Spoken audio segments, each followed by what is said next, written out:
Hello and welcome to the next edition of my podcast. Today, I'm delighted to be joined again by sports finance expert Kieran Maguire. Kieran, how are you doing?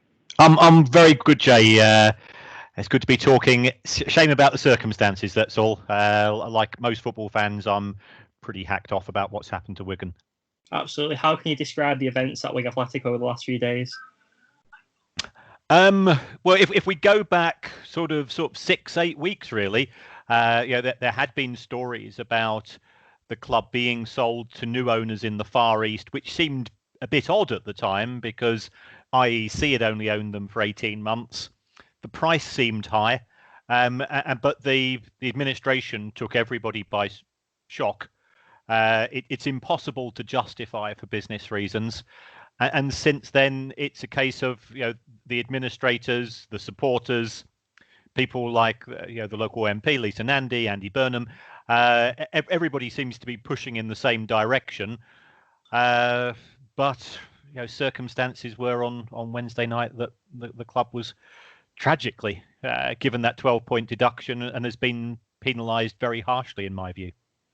Why do you think we have been penalised harshly? Well, I mean, the EFL rules are very clear cut, but I think anybody with any understanding of business or any common sense would realise that the circumstances relating to the transfer of ownership and the subsequent decision of the new owner to put the club into administration after spending £40 million buying it, that cannot be justified rationally. So if it's not been done for a rational reason, then you've got to look behind the scenes as to exactly what's happened. So therefore, the EFL to just go ahead and apply the penalty without saying, well, these are unusual circumstances, and also listening to the administrators saying that they have to pay the EFL's legal costs, just seems that the people in charge of football have got a tin ear. Wow. Do you believe that Wigan have a chance of winning their 12-point deduction appeal and in second hand, not in second hand, but avoiding relegation? I think it's going to be tough because I've got the EFL constitution in front of me, and it's quite clear. If a club goes into administration, 12-point penalty. There is a force majeure, as it is called, where we're looking at exceptional circumstances, trying to prove that there has been something untoward taking place in the Far East is going to be difficult. We don't know what's been said behind closed doors. Trying to track down Mr. Al Young is proving to be complicated. So I think the odds are against Wigan from a constitutional point of view, but from a moral and ethical point of view, it's not justifiable. It's absolutely unbelievable what's happened at Wigan Athletic. On Wednesday, one of the administrators, Gerald Krasner, announced that Wigan have been placed under a 2-year transfer embargo. Can you explain and shed a bit of light onto this? If you have a transfer embargo in the Championship, it means that you are limited to paying players who you recruit no more than £600,000 a year, or 75% of the money for an outgoing player. So you pick the lower of those two. So this is going to cause complications for anybody that takes over the club. To give them a 2-year embargo, given that they've only been in administration for a month, it just seems to have no logic. So I'm staggered by that. Also, the news coming out that the preferred bidder appears to have fallen away. That's another cause for concern, because trying to work out how the administrators can pay the wages and the other running costs of the club under these circumstances is difficult. The only thing that the administrators can do is to sell players. And of course, everybody knows that Wigan's in administration, so therefore you're going to be able to buy those players to a certain extent at liquidation prices, which are going to be potentially far less than their market value. Obviously, that is a massive sign of concern for Wigan fans, especially considering that it's been quite documented in the press that some of the players do have relegation clauses in the contract.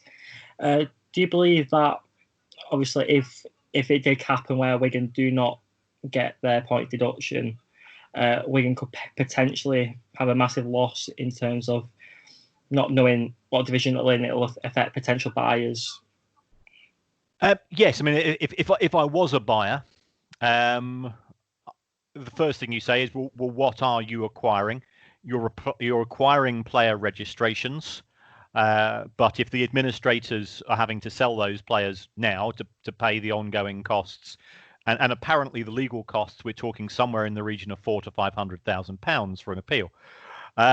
So you're buying the players' registrations. You're also buying the club's share in the EFL, and that is linked to promotion and relegation and things of that nature.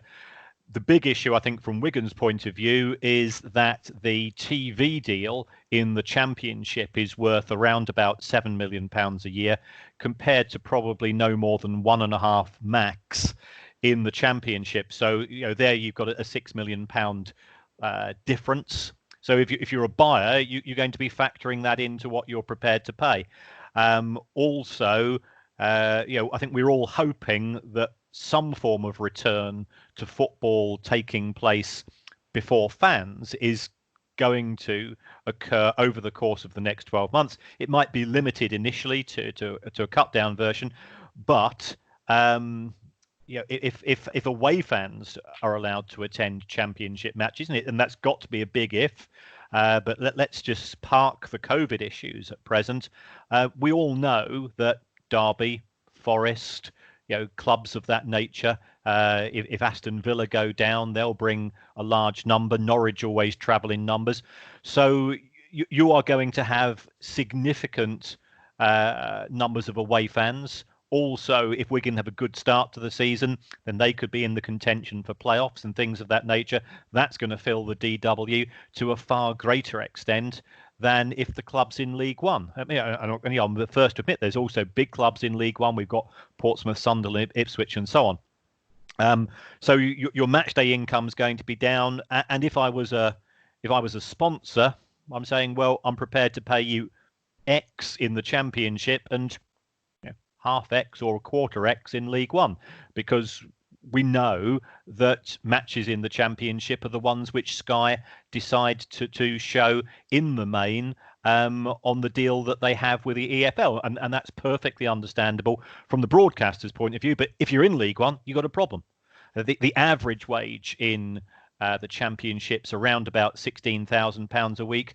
The average wage in League One is probably around about 2,200. So that there's huge gaps between those two divisions. And I'll be the first to admit that Wigan were probably paying below the average, but even so, there's a sizable gap in terms of wages. Obviously, that massive wage gap and wage bill that Wigan currently have, do you think that could potentially put off potential buyers from acquiring the club? I don't think it'll necessarily put them off, but it will have an impact upon the price they're prepared to pay. And also it will put a limit as to the transfer budget they would be willing to give to the manager. So, again, they'll be looking to spend X on players in the Championship and a fraction of that in League One. Looking at the figures for clubs in League One, half the teams in that division last season did not sign any players for fees. So there were either loan signings, academy products coming through, established player or existing players having contracts renewed, and things of that nature. And Bosman's as well. So there will be implications. Wigan, I think, is still a very attractive proposition to a buyer in the Championship or League One, but it's more attractive in the Championship because you're one step away from the Premier League and all of the glamour and the glitz and the huge money that involves. Absolutely. I think when a buyer looking at potential football clubs, the Premier League is obviously the go-to where every owner aspires to be. And Obviously, that Wigan are in League One, that's another step further away. Do you believe that Wigan will find a good buyer over the next couple of weeks? That's really down to the administrators. I've heard Gerald Krasner talk. I've heard his colleague talk as well last week, I think, with Lisa Nandy and so on. They have come across very professionally, but they do have a responsibility ultimately to sell the club to the highest bidder to a large extent, and that always makes me slightly twitchy because, as we saw with Al Young acquiring the club, he paid £40 million for it. Didn't turn out to be a good owner. We've seen too many clubs this season have transfers of ownerships which have not gone down well. Clearly, Wigan are on their third set of owners.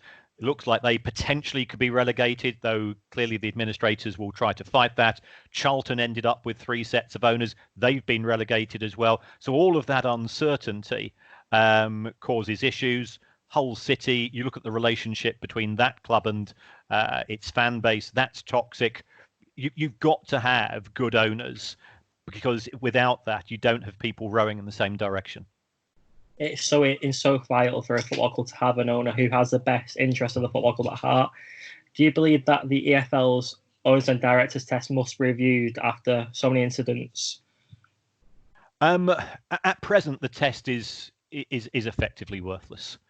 As we have seen with Al Young, sending a copy of a bank statement which shows you have money in a bank account, it isn't sufficient. I do have some sympathy for the EFL in the sense that trying to come up with a set of rules which are fair to all parties, and that means also being fair to owners, is genuinely challenging. And also, we talk about the EFL as if it's an independent body. All decisions in terms of the EFL constitution are ultimately made by the clubs themselves, because the clubs are the shareholders in the EFL. So part of the reason, I suspect, why the present set of rules sets such a low hurdle for anyone wanting to buy a club is that existing owners, and I can't go into details, but I know a lot of owners who are currently trying to sell their clubs. Now, if the owners and directors test is that much more rigorous, it's going to make it more difficult to sell a club. So if you're that person who's voting, can you see it's not in your interest to have a tougher owners and directors test? You want the club to do well, but you sell it with a handshake. You're shaking the hand with one hand, and you've got your fingers crossed behind your back that they're not going to turn out to be another Ken Anderson, another Steve Dale, another Al Young, another Matt Southall, and those other clowns at Charlton. But it happens too often. So the test in its present form isn't a challenge for anybody who's got inappropriate ambitions for a club. Trying to think of something that is going to be better, that is going to be voted through by EFL owners, I think that's a real problem. It's a really interesting talking point, especially when you consider the people who are trying to sell the club. If the test is actually more stricter, it is likely that they won't get a good deal, as they probably would have done with the test that we are seeing now. My final question is, what do you think the next few weeks will have in store for Wigan Athletic? And also, can Wigan Athletic receive further point deductions over the course of the next couple of months?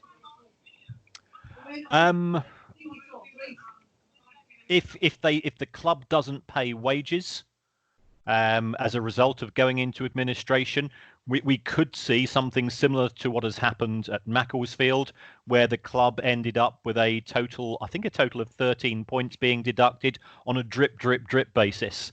That really would be compounding a felony. If the EFL are going to be rigorous in terms of the application of their rules, that has got to be a cause for concern. There are good people out there. It's a case of finding them. I've seen with some other big clubs who are pretty high profile in the lower leagues who are up for sale at present, that there's a lot of tire kickers, there's a lot of lunatics around, and my biggest fear is that the administrators have a limited amount of time in which they can sell the club, and as you reach sort of the end of that time period, you become more and more willing to let lunatics such as Lawrence Bassini near the club, and he's and if that happens, you just go, oh no, this it is really out of the frying pan into the fire. So I'm hoping for the best. The administrators said there was a lot of interest. I think they had, they appeared to indicate they had 5 or 6 genuine contenders, and they had a preferred bidder. Let's hope that one of those other in that 5 or 6 proves to be the owners that Wigan need, but also deserve. Absolutely. I think it's really important to secure the long-term future of this football club. At the moment, the fans have done excellent on the crowdfunding page. The Let's Hang On appeal by the Wigan Athletic Supporters Club has raised over £180,000 in the space of 3 weeks, I'd say. So I think that speaks volumes of how much the club means to the fans, and I think a fan base like that will be attractive to any potential buyer. Very much so. I mean, I've donated myself. I had my photograph at the I saw the that. cutouts, which I was absolutely chuffed about. To see them score 7 goals, I'm absolutely made up. So all I can say from the outside, from myself, but also from Kevin Day, my fellow presenter on the podcast, is that we thought the original takeover was a bit weird, and we described it that way at the time. We wish all the best for Wigan.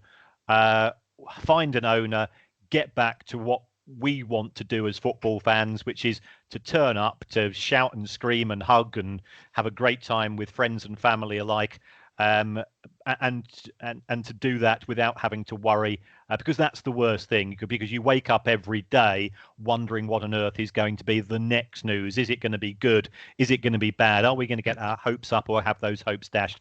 Wigan fans, Bury fans, Bolton fans, nobody deserves to have to go through what you're going through at present. Absolutely. It's massive that this doesn't happen to another football club again in the future. Kieran, I'd like to thank you so much for coming on the podcast. Your insight and knowledge is incredible to listen to, and I'm sure every Wigan fan will be grateful of hearing some of the expertise you've got. Okay, well, thanks for the invite, and fingers crossed, and I hope the next time we talk, it's in far better circumstances. Me too. I'm hoping we could do a positive podcast by the next time we speak. But anyway, if you'd like to catch Kieran, if you follow him on Twitter, his Price of Football podcast is absolutely remarkable. It's a great listen to any football or finance fans, so I'd definitely give that a listen if you have a bit of spare time. Thank you for watching, and I'll see you guys later.